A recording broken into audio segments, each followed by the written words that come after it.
during the era of state capture. The framework will also bring greater stability in the senior leadership of the public service.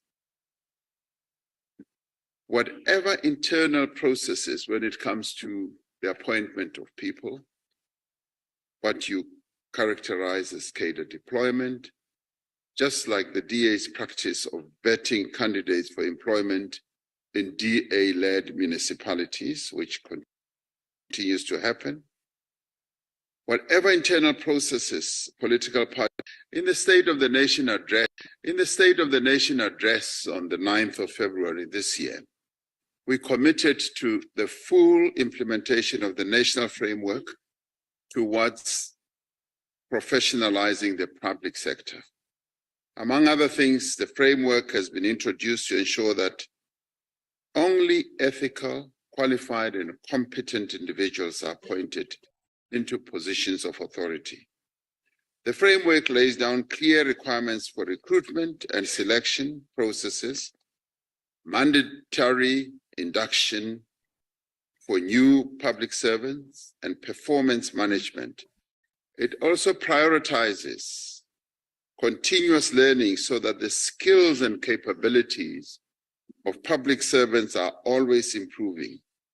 The framework will help to do away with undue interference, the violation of public procurement rules, or the favoring of certain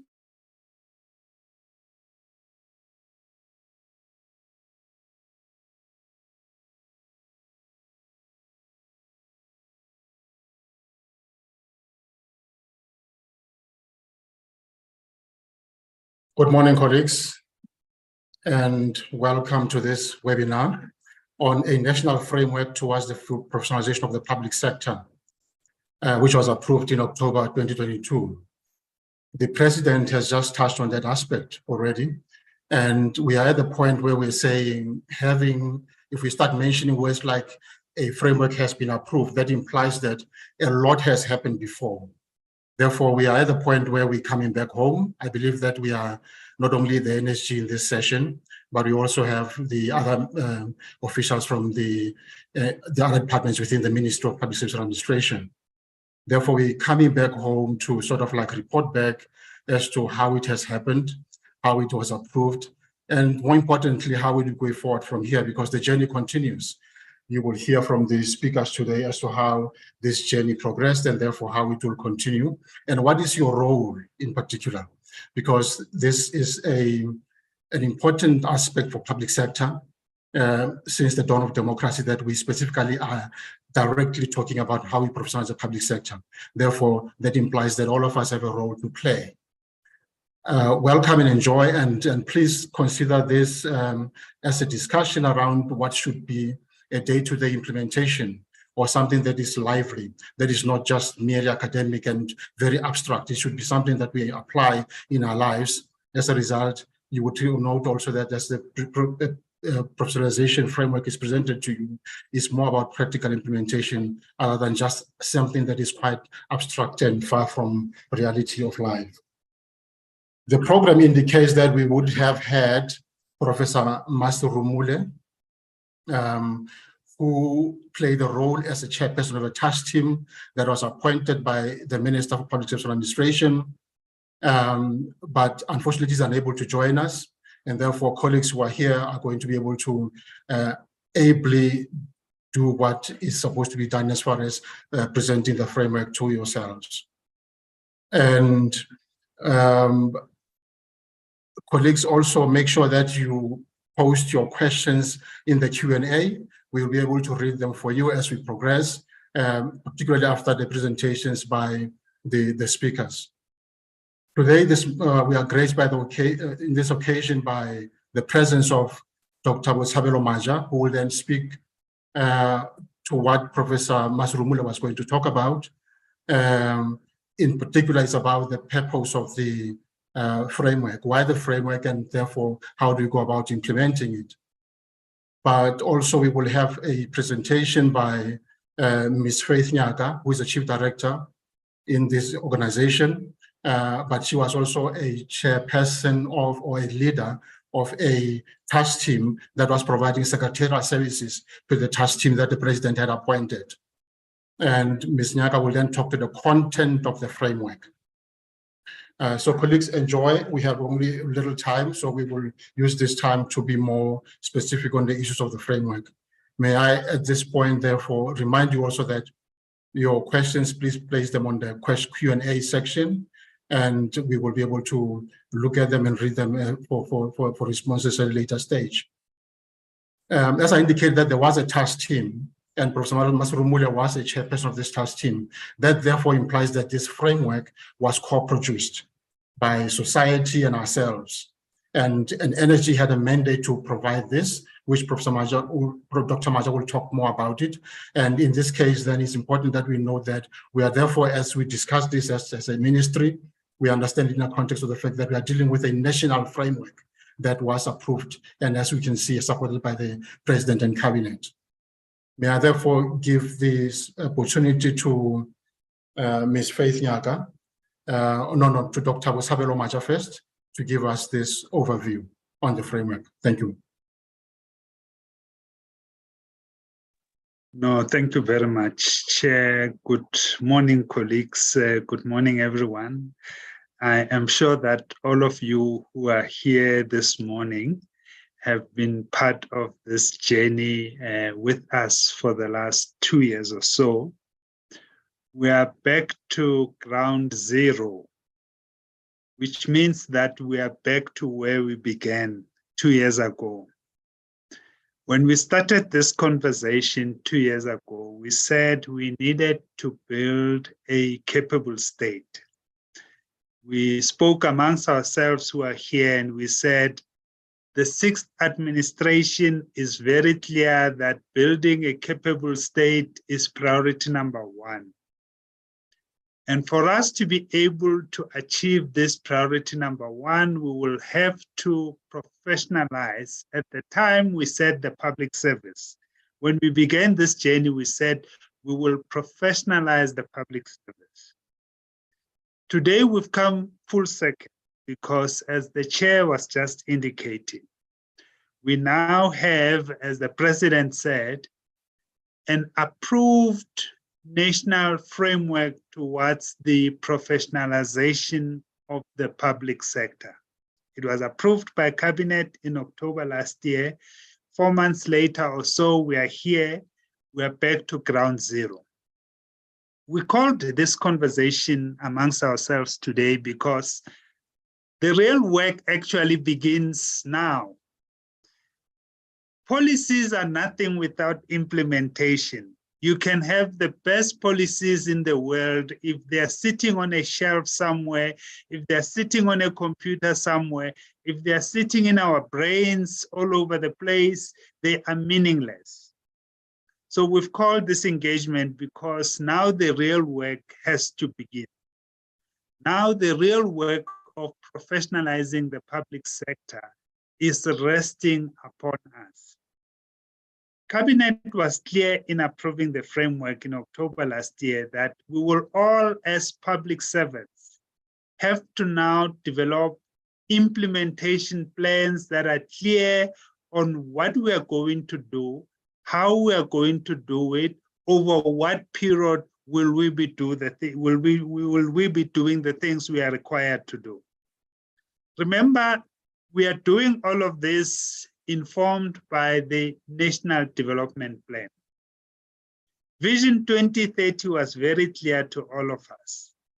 It was very upfront as to what are the things that must be in place by the time South Africa reaches the year 2030. The next administration, which is the 7th administration after the national and provincial elections in 2024, will be, by all intents and purposes, the last administration before we reach the year 2030. The 7th administration will be critical in making sure that all the goals we've identified for ourselves in achieving the National Development Plan are achieved within the timeframes of the upcoming 7th administration, which means in this last year of the 6th administration, we who are public servants, we who are here today, have a big task ahead of us in terms of professionalizing the public sector. What are the things that we are going to do? What are the actions that we are going to take? How are we going to put the resources, both human and financial, to ensure that the project of professionalizing South Africa's public sector takes off and is implemented successfully, such that we are able to build this capable state that we talk about a lot. So colleagues, today, as the chair was indicating, we're not here just for a talk shop. We are not here just to have a theoretical conversation. We are here to say amongst ourselves, what are the things we need? What are the tools? What are the instruments that we need for us to start implementing the framework? Who amongst us can assist us to implement this framework? But when I say who, of course, our human resource divisions will be critical, but leadership will also be critical amongst all of us. Ourselves as individuals will be critical, because you cannot be professionalized if you as an individual are not prepared to take the necessary steps to manage yourself, to uplift yourself, to upgrade yourself, to make sure that you are part of this journey of professionalization. The institution, the systems can do so much, the processes can do so much. If us as individual public servants are not willing and or are not ready to be professionalized, we will hit a snag in our attempt to professionalize the public sector. So, colleagues, we hope that as Ms. Nyaka begins to talk to us, as we begin to engage this morning, we do all of this with the aim of enacting the things that are in the framework that Cabinet approved, with the necessary speed, with the necessary energy, with the necessary excitement, because to professionalize the public sector comes with a great deal of excitement that not only benefits the state, but will also benefit all of us as public servants and also as citizens of this country. So we look forward to this conversation, and we hope you participate openly, and we hope that beyond just this conversation, when we finish at 10 o'clock, we all go back and we begin the journey of professionalizing the South African public sector. Thank you very much, Chair.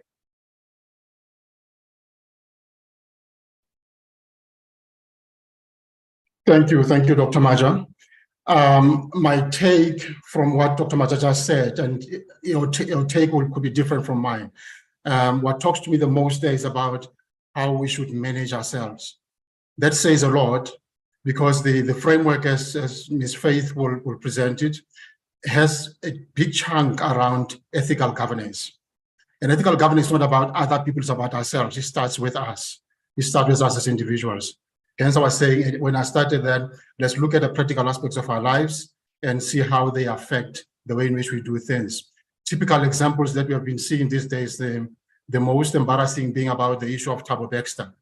This saga reflects something about how some role players within the system, from correctional services to Tanzania, have contributed to what we see today. And some of those role players are public servants, and I would call them unprofessional public servants. But at the same time, there are professional public servants who are not even in the news today, who will make sure that a grant is approved, who will make sure that someone is arrested and charged, who will make sure that a course is arranged in the NSG, and some people will be able to attend that course on Monday without hiccups, without bribery, without any favoritism. All of these would kind of examples of how the way in which we manage ourselves contribute to service delivery and the look or the framework as it is reflected in the public sector. So let us now proceed to Ms. Faith Nyaka. And please remember to write your questions in the Q&A. Ms. Faith Nyaka.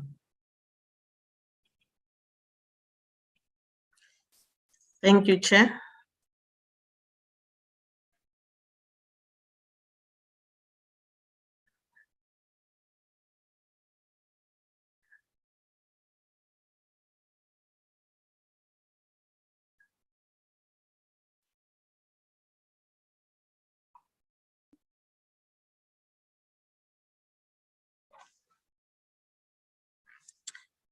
Good morning, colleagues. I'm going to take you through the national framework towards the professionalization of the public sector. And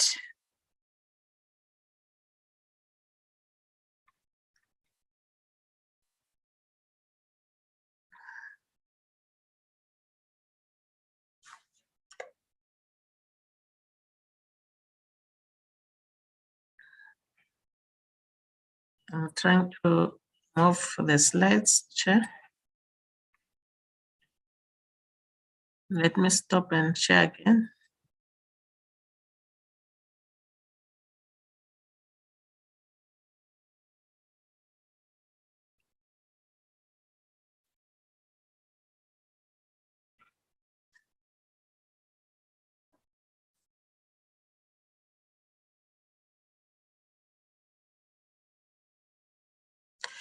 Okay, the first slide speaks to the context, and I think Doc has already spoke to the priority. Priority one of the sixth administration, that we want to build a capable and ethical developmental state. A capable state is a state which will have the required human capabilities, institutional capacity, services, and processes in order to deliver its service. An ethical state will be driven by constitutional values, principles of the public administration, and the rule of law. And in terms of a developmental state, it's a state that will be able to meet people's needs through interventionist developmental participatory public administration. This framework was also, as they designed it, they consulted a number of policies, legislations, and documents that informed its development.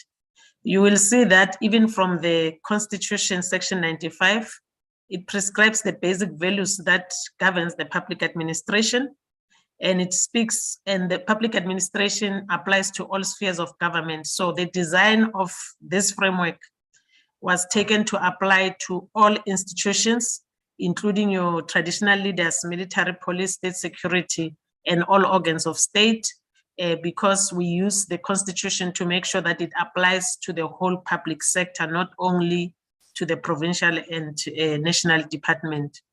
And also the issue of building a capable state comes from the National Development Plan since 2012, that we need to fight corruption and enhance accountability. So the framework is lifting up all those key priorities that were set in this document.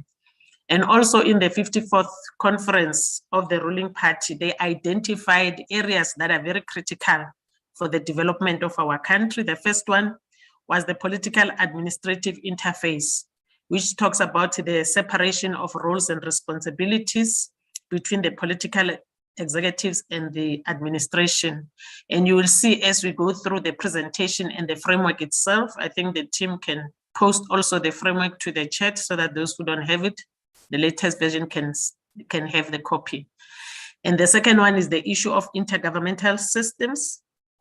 The other area is to develop the technical and specialist professional skills. And they also spoke about, in that conference, the issue of meritocratic professional public sector, which means we need to appoint people into the public sector based on meritocracy that will be able to serve the government of the day in a loyal and also ethically. There's a problem statement in terms of why the framework was designed, because we said the framework is encompassing. There's a number of protests that has taken place in our country and also in the media since 2012. There's been some media literature talking about lack of skills, which and lack of experience that also weakens municipalities. So you'll understand that the issue of professionalization comes a long way. And in terms of the LGC report, also in 2018 is one of the research that was also consulted in terms of building the problem why we should professionalize the public sector. Also in 2018, it identified skills shortages and also absence of departmental plans and monitoring, that we also have governance challenges, lack of political leadership and political interference. And there's also deficiency in the awareness of ethical values that underpin HR policies and strategies in the local government. Furthermore, there were also several reviews and annual AG reports and sector skills plans that already provide ample data on what is missing in the local government, and also for us as the NSG in the curriculum, because we are tasked, but we are mandated by an act of parliament to build capacity of the public servants. So also there's a lot of literature for us as a school to say, how can we professionalize the public sector? What is missing? What are the skills gaps that we need to bridge as the institution that needs to professionalize the public sector? Again, in 2021, there's also in business tech, they also issued a paper on the 24th of October. In the same paper also, and also in that research, they indicated that there's a shortage of skills, both in terms of capacity and competency in municipalities. And it's also, it contributes to the poor performance of local government. That also affects us as a school, because we also need to ensure that we capacitate, our mandate has been expanded to ensure that we also have to capacitate the local government. There was a diagnostic overview report also in 2011. In 2011 also, the diagnostic overview report spoke about the shortage of skills, and also that there are people who are skilled and who have expertise in our country, but these people are aging and are leaving the system. How are we going to ensure that we bridge this gap? And also the overview report spoke about the shortage of technical and managerial skills. And this has led to the public sector to rely on outsourcing of professional and technical services. And the problem with this one is that we have warm bodies in our offices in certain areas of professional skills who are actually paid on OSD, but we outsource their work. They are paid, the government is double dipping. So the framework needs to address this problem. After 25 years, in 2019, they issued a review report again. The report also spoke about issues of lack of skills, especially in the executive management levels. There's a problem in terms of reporting and recruitment structures, because there's a turbulence of senior positions. We can't keep our senior executives for a period that is expected for them to do some turnarounds and also to improve service delivery. At junior levels, we have failed to provide stimulating career path to ensure the reproduction of skills. So the framework tried to address all these skills, these problems, to ensure that we are able to have a capable and ethical and developmental state. And also after 27 years, today I can say it's no longer 27 years, it's almost after 29 years. There's a lack of decisive intervention in professionalization of the public sector. We have seen with the pictures that I've shared before that issues of fruitless expenditure and poor service delivery protests are characterized by violence and fatalities. So the framework also wants to address this problem. In terms of the purpose, this framework should be seen as part of state reform to strengthen state capacity.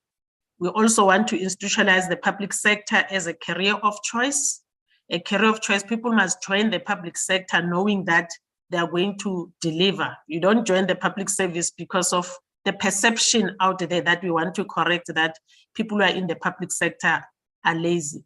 So the framework wants to change that. And we also want to build and establish a career system that is based on meritocracy and ethical disposition. I think the chair spoke about issues that are out of, that are unethical.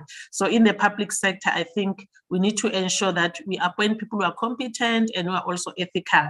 And we want to also to bridge the gaps in terms of specialist and professional skills to be able to reproduce that, and to see how we are going to bridge the gap as the aging cohort is leaving the system, and also to devise mechanism to address skills deficit and also inappropriate staffing where possible. These are objectives, and if you look at these objectives, I'm not going to read all of them, they speak to the problem statement that we have addressed up there. The second part that I'm going to stress in the green one is to ensure that we strengthen and enable legal and policy instruments to professionalize categories of occupations in the public sector. One may ask a question to say, this policy might not allow us to do this because we don't have these systems in place. So part of this state reform is to ensure that where legal legislation does not allow us to perform certain things, opportunities are going to be created that the lead departments enable us to be able to professionalize the public sector through the legislation. And the last part speaks to the issue of consequence management for immaterial irregularities. I think Dr. Peterson was clear to say what happened for the guy to escape in prison is the issue of consequence management. What's going to happen to the people who aided the person, the prisoner to escape in prison? So even in the public sector, there are also public servants, those people. We need to initiate consequence management. If one has committed fraud or whatever, there should be consequence management, not to move one person from one department to the other and not deal with the problem. And the issue of building partnerships and relationships with higher education institutions and professional bodies is one of the priorities that we're going to do. This slide is very critical because it foregrounds this framework. When they designed the framework, they looked at the key critical term to contextualize this. We are looking at the individual public servant. What does professionalism mean for us as public servants? Professionalism will entail high work ethics, adherence to standards and principles of specific work discipline. It will also include your qualifications, skills, and competencies and values that are required for you to perform a particular job. And in terms of the discipline itself, to be professional, this framework means to work and project ourselves in a way that will demonstrate superior levels of acquired knowledge, skills, and competencies, as well as exemplary conduct and commitment to the profession and also its code of conduct.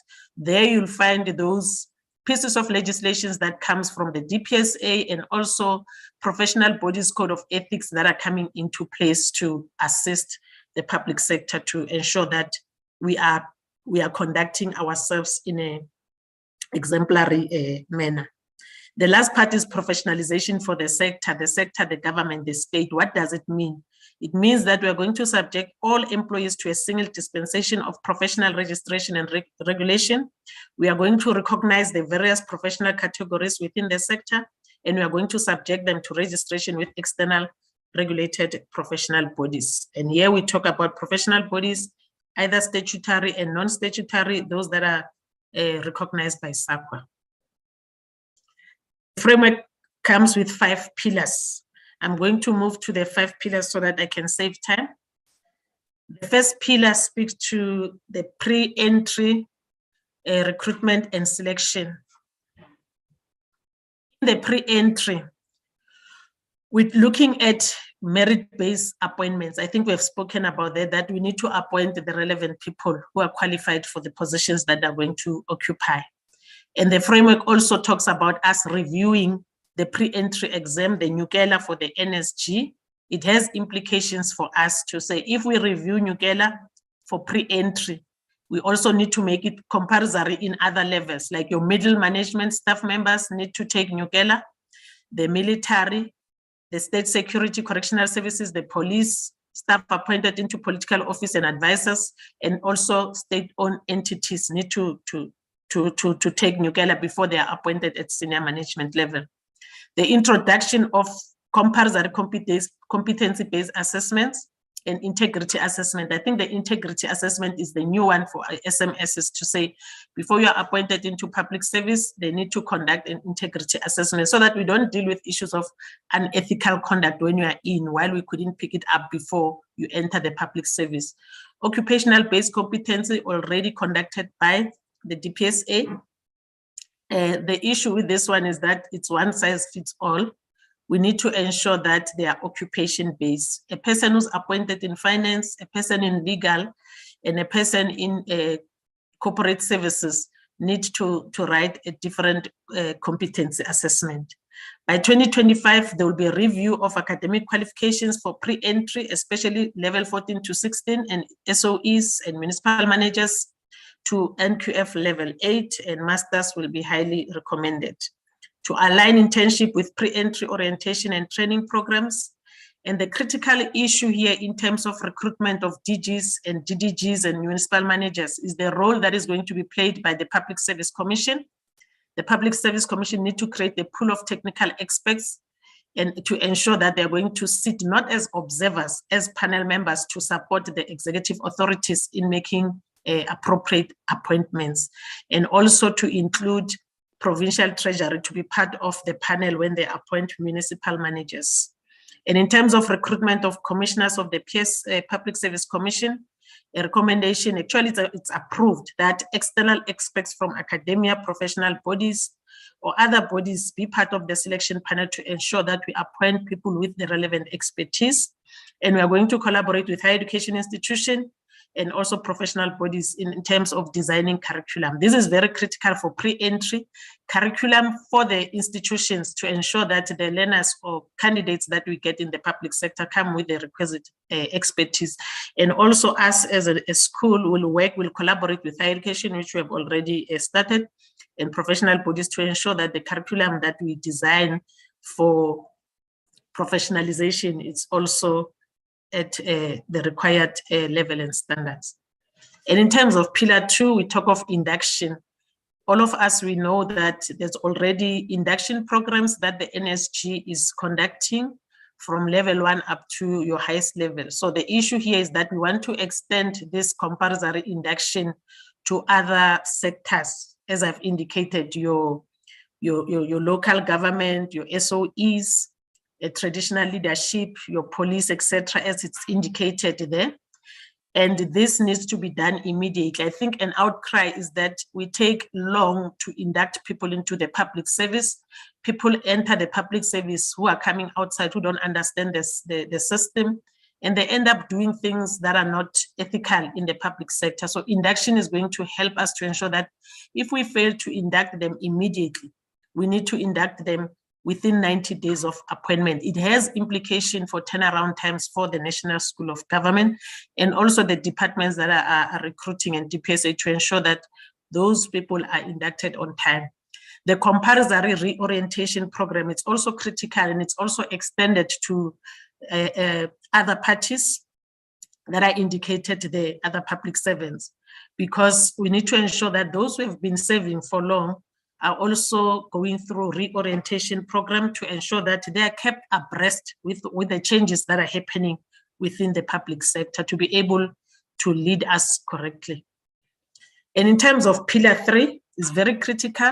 It calls for the review of a performance management system from all the levels, and also to review the performance management system for DGs and DDGs, and also to align the performance of staff with that of professional registration, which means as public servants, as we have indicated, that would subject them to professional registration with professional bodies. So where your performance management, in your performance management, you will have to be registered with a professional body.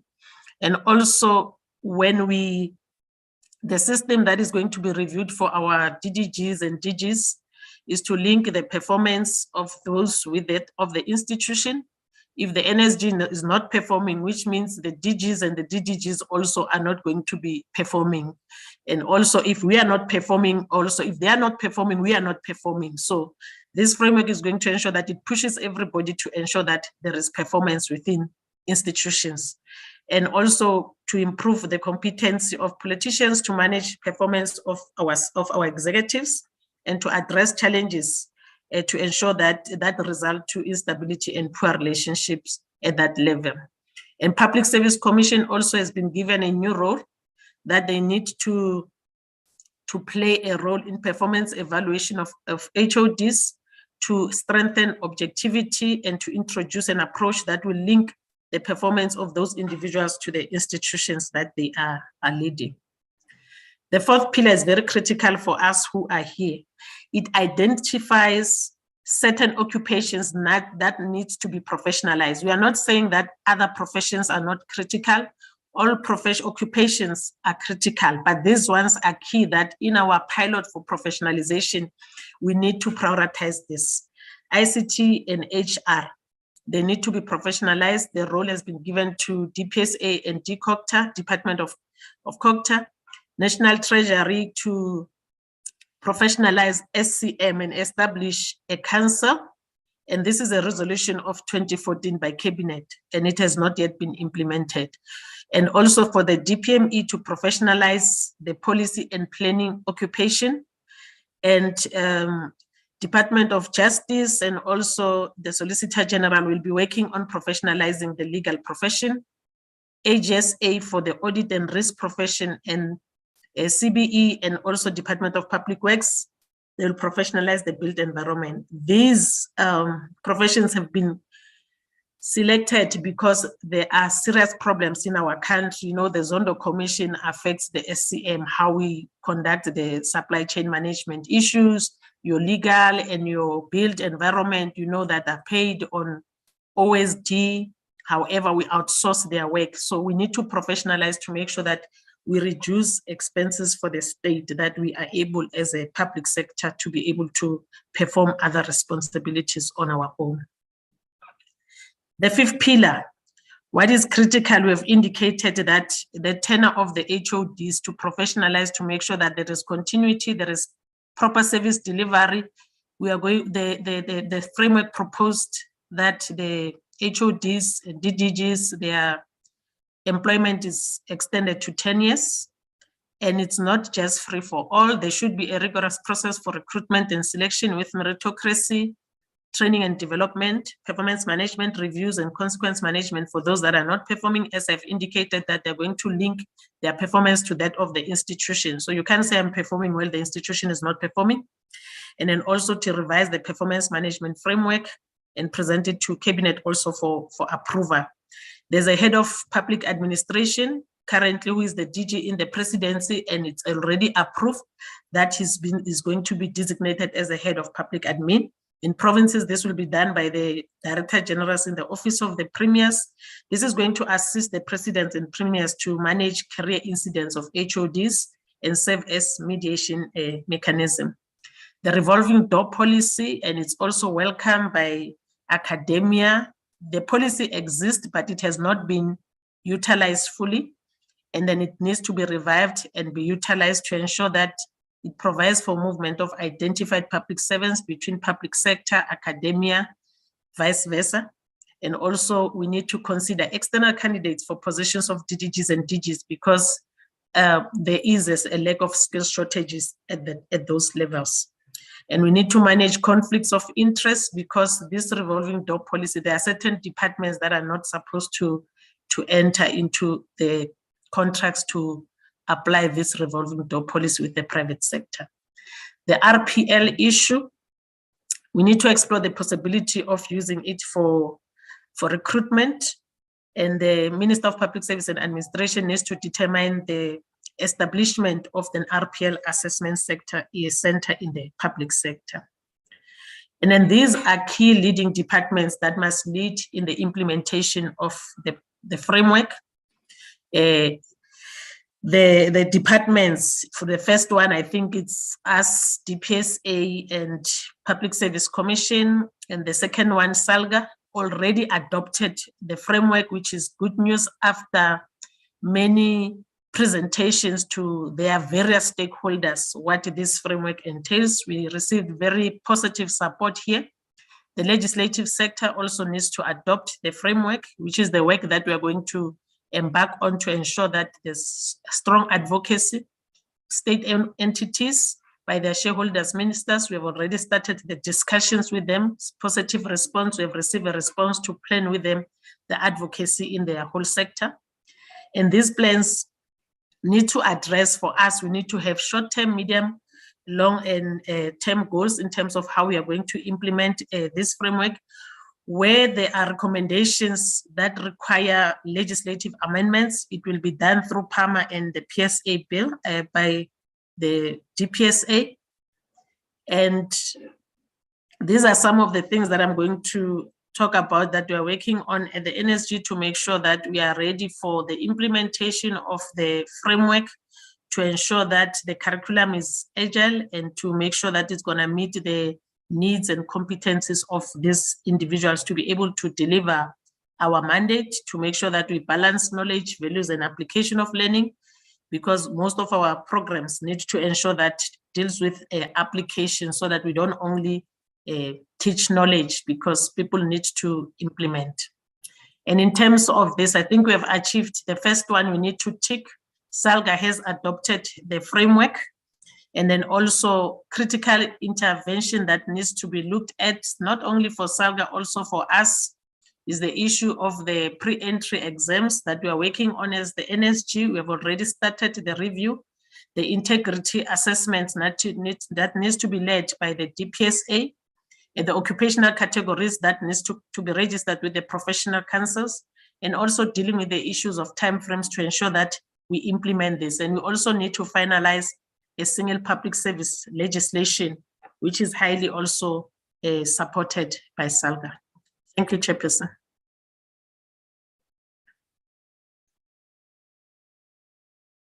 Thank you, Ms. Nyaga. I can hear the virtual applause going on, because it shows that there's a lot of work that went into this. Colleagues, also Chair, if you had allowed me to ask questions, I would ask the knowledge-based question that you have asked, because a simple question of saying, how many pillars do we have? Name the 5 pillars we have. And the marks will just be 5 marks, because it's simple, just knowledge-based. But to challenge them on what you've just said now about implementation application, I would then say to them, critically analyze the 5 pillars of professionalization framework and indicate your role in it.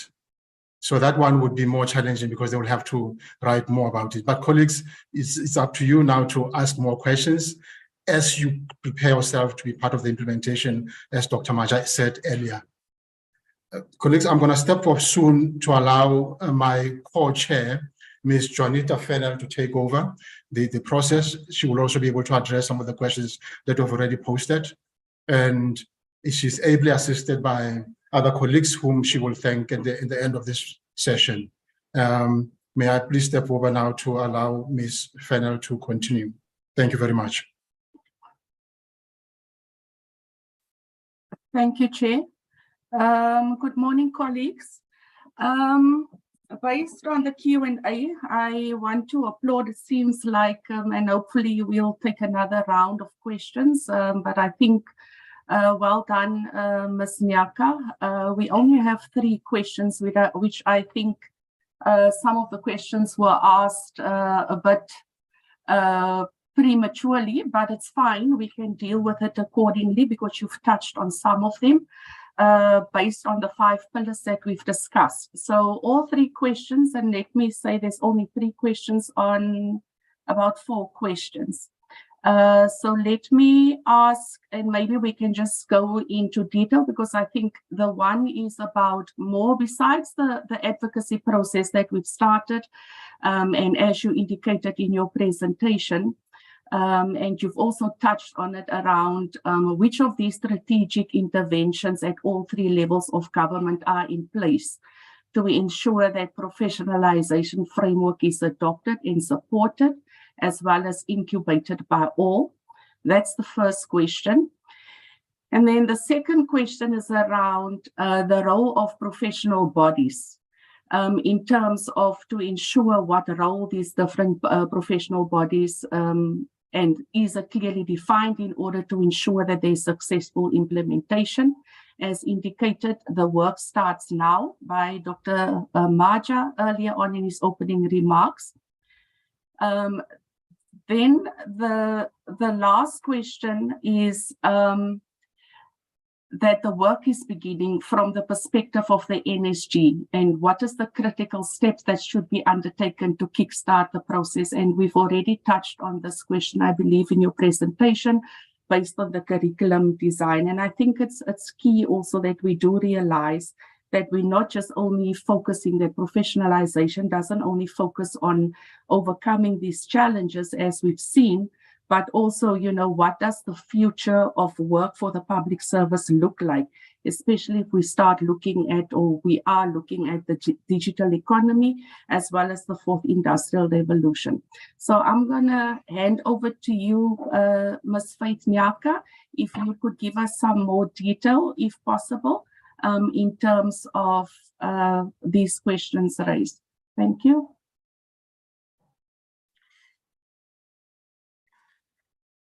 Thank you, Jonita, for the questions. Let me start with the NSG one. In terms of the current structure, if it's will be able to deliver the mandate, I think we met as MENCO and we designed our own implementation plan, and we identified the key enablers for us to implement this, the framework, and also in terms of whether we have capacity or not. That has been taken into consideration. And if you remember, when I was presenting, I said the framework identified the short-term, medium, and long-term, which means where the NSG will not have capacity to deliver those things now, it will be our long-term objectives. Where we don't require resources that are outside our scope at the moment, those are going to be prioritized. And also to bear in mind that the NSG is not going to implement the whole framework. Various departments, and there are lead departments and implementing departments that are going to also implement the framework.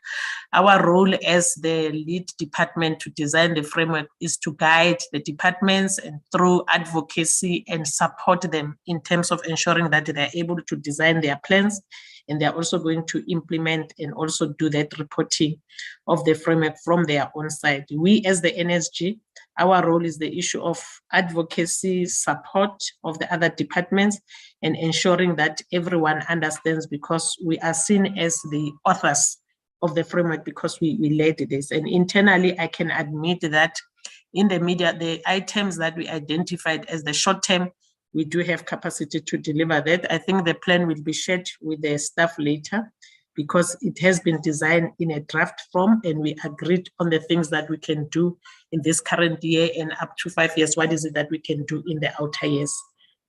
The issue of the role of professional bodies, I think he's correct there, needs to be clearly defined. We know the areas, if you read the framework, it identifies the areas where we want to collaborate with the professional bodies. Is the issue of first professional registration. And professional registration, the framework is clear, it's not going to be an open blanket.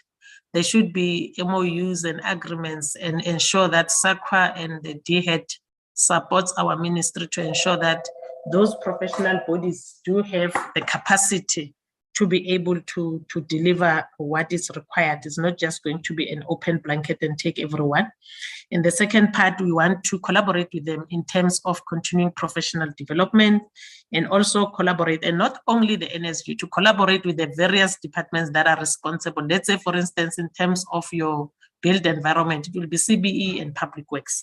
It doesn't include us. As we come in terms of the programs that we are working with them already, the programs that the NSG has designed to professionalize to support the role. And the other part is the issue of developments of code of conduct and standards. Those are some of the things that have been identified in the framework to work with the professional bodies.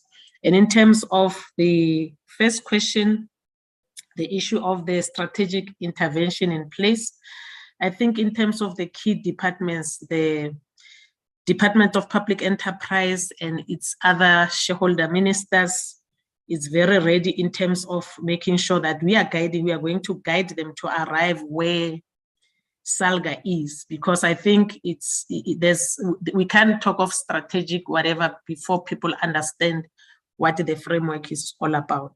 So our role is to give them support until they arrive at the place where it's strategic. And I think that Dr. Maja and the principal has already done some groundwork prior to this meeting and other meetings to go and present in the very strategic meetings of these departments with their ministers, with their DGs and so forth. At our level, it's just operational to make sure that they operationalize this. I think the issue of strategic interventions and decisions are already in place. And if you read the framework, you'll see that as a country, this framework is trying to make sure that there's collaboration, there's monitoring, and there's also tracking, and that we avoid duplication of implementation, because there has been professionalization that has been taking place in our country, but it was done in silo.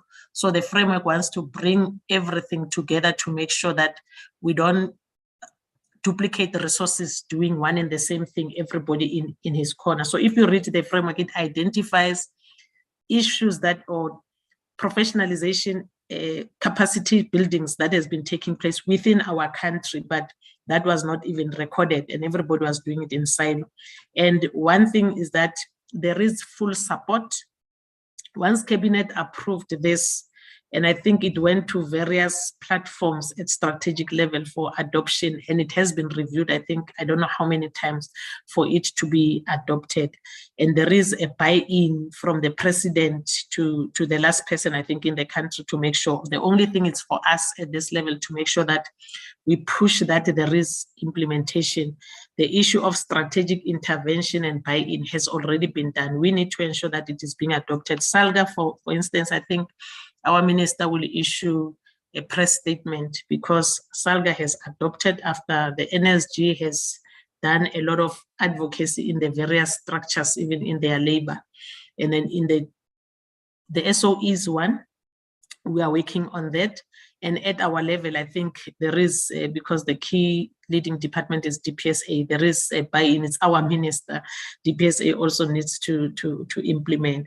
So it's for us to ensure that all of us, we are part of this. And for us as a school, I think the plan will be circulated, because it shows which chief directorate and who are the people needs to do what at this financial year. And I think all of us are implicated in terms of implementation of the framework. Thank you, Chair. Thank you, Ms. Nyaka. Let me check. We still have a few minutes. Any of our colleagues, those were all the questions that we had on our chat. And obviously for your own reading and at your own leisure, please note that we have pasted the updated professionalization framework in the chat. So please feel free to download it and read it. And if you have any questions, please feel free to contact us as the NSG. Let me just check. I know that we are joined by colleagues from DPSA and other sister departments under the same ministry. Just to give you another chance, if you have any questions, I think the presentation was quite clear on roles and responsibilities and allocation of work that needs to be done. So just giving and checking if there's anybody else that has a question, please use the Q&A chat. I don't see any questions. Then just as a conclusion, I think I'm a very optimistic person, and I before I hand over to Dr. Maja, I just, we know that the playing field there is unevenness, but I also think that we mustn't forget that there are pockets of excellence within the public sector, and we really need to hold hands and see how best we can work with each other and, keep each other accountable in terms of being professional at all times. I was reminded of a story, the premier of the Northern Cape likes telling stories, and he was saying specifically around this issue of, there are pockets of excellence, there are good public servants within the public sector. And he related a story of a fox. When he was younger, there was a fox that always attacked their sheep, and the grandmother always used to say to them, you must look after the livestock. Because if you don't look after you go and you chase after the wolf all the time, the wolf and you don't catch it, the wolf will come back. He will eat the livestock for the sheep for breakfast. He'll come back. You chase after him, you come back. He will have it for lunch. You don't catch him, he'll come back for dinner. So the key is, if you keep the livestock safe, then at least, when he comes back, your livestock will be safe. So let's, in terms of professionalization, Also remember that they are good public servants. And so how do we hold each other accountable and, work within trying to see that we get to working together to make this a realization. And then just in conclusion, I want to say thank you, Faith. Thank you, Dr. Johnny, in your absence for chairing, and Faith for your presentation, and the support staff, Zuko, Katlejo, and Kulsum, and for actually assisting with this webinar. And we're looking forward to have many more as we work on the implementation plan and putting it meat around the bone in terms of implementation. Thank you for joining us and attending the session. Over to you, Dr. Maja, for concluding the remarks. Thank you very much. I think this was quite a brief but to the point conversation. As they always say, colleagues, it's now in our hands. We are South Africans. South Africa belongs to all of us. It's in our hands to make South Africa a better country. This framework was quite a difficult process to build and to harness and to finally receive cabinet approval on. Now that it's official government policy, there's no reason why any of us must hold back. We need to now embrace it and make it happen and build our country by building this capable public, this capable state that we talk about. Colleagues, thank you very much. On to the work and all the best. Let's continue to share ideas, to share ways of doing this as we move forward, as we improve in our implementation. Thank you very much. All the best. And the webinar has now officially come to an end. Thank you very much, Ms. Fennell. Thank you. Take care, everybody. Bye-bye. Thank you. Bye.